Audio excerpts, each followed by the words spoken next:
आज आपण पाहणार आहोत लेखक भालचंद्र नेमाडे ज्ञानपीठ पुरस्कार हे संकलन. नमस्कार, मी नीता सावंत, शिक्षिका आणि समुपदेशक. आनंदयात्री या यूट्यूब चॅनेलवर सर्वांचं स्वागत आहे. आनंदयात्री या यूट्यूब चॅनेलवर आपण आनंद घेणार आहोत संकलनात्मक साहित्याचा.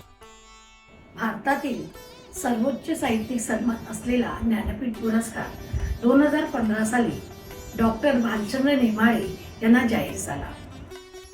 डॉक्टर नामवर सिंह यांच्या अध्यक्षतेखालील समितीने 50व्या सुवर्ण महोत्सवी ज्ञानपीठ पुरस्कारासाठी डॉक्टर भालचंद्र नेमाडे यांची निवड केली.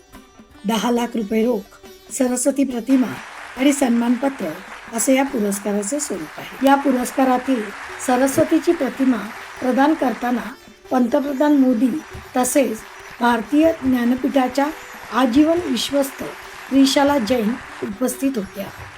यापूर्वी मराठी भाषेसाठी वि.स. खांडेकर, वि.वा. शिरवाडकर, विंदा करंदीकर यांना ज्ञानपीठ बहुमानाने गौरवण्यात आले आहे.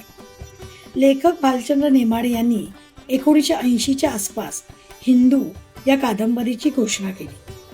त्यानंतर म्हणजे 2011 साली तब्बल 34 वर्षानंतर हिंदू जगण्याची समृद्ध अडगळ ही कादंबरी प्रसिद्ध झाली.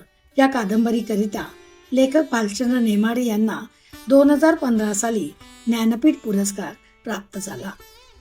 खानदेशातील डोंगर सांगवीत 1938 मध्ये जन्मलेले नेमाडे यांनी भालोद येथे मॅट्रिक पर्यंतचे शिक्षण घेतले. पुण्यातील फर्ग्युसन महाविद्यालयातून 1961 मध्ये BA ची पदवी घेतली आणि त्यानंतर तेथीलच डेक्कन महाविद्यालयातून लिंग्विस्टिक्समध्ये पदव्युत्तर शिक्षण पूर्ण केले. मुंबई विद्यापीठातून त्यांनी 1964 मध्ये इंग्रजी साहित्यातील पदव्युत्तर शिक्षण घेतले, तर मराठवाडा विद्यापीठात PhD मिळवली. जळगावच्या उत्तर महाराष्ट्र विद्यापीठाने त्यांना सन्माननीय D.Litt. ने गौरवले. नेमाडे यांनी विद्यापीठ स्तरावर मराठी आणि इंग्रजी हे विषय तसेच तुलनात्मक साहित्य यांचे अध्यापन केले. गोवा विद्यापीठात ते इंग्रजीचे विभाग प्रमुख होते. काही काळ त्यांनी लंडनच्या school of oriental and African स्टडीजमध्येही अध्यापन केले. भालचंद्र नेमाडे यांच्या साहित्याची काही वैशिष्ट्ये. मराठी साहित्यामध्ये त्यांनी देशीवादाची मांडणी केली. देशीवादाचा पुरस्कार करताना कोसला, बिडार, हिंदू या कादंबऱ्या त्यांनी लिहिल्या. नेमाडे यांच्या कोसला कादंबरीने लोकप्रियतेचा उच्चांक गाठला होता. मराठी भाषेला अभिजात भाषेचा दर्जा देण्यासाठीच्या चळवळीत त्यांचे मोठे योगदान आहे. या संकलनातील लेख तरुण भारत, प्रहार, सकाळ, सामना, लोकसत्ता या वृत्तपत्रामधून संकलित करण्यात आले आहे. तसेच या संकलनाचे मुखपृष्ठ श्री संतोष शेलार यांनी चितारलेले आहे. या संकलनाची अंतर्गत सजावट मधुरा सावंत यांनी केलेली आहे.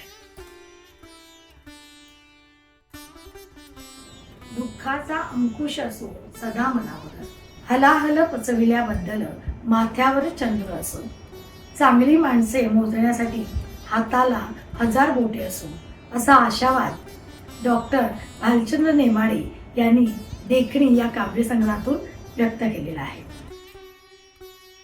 हे संकलन तुम्हाला कसं वाटलं नक्की कळवा. आनंदयात्री या चॅनेलला लाईक करा, शेअर करा, सबस्क्राईब करा. जय मराठी.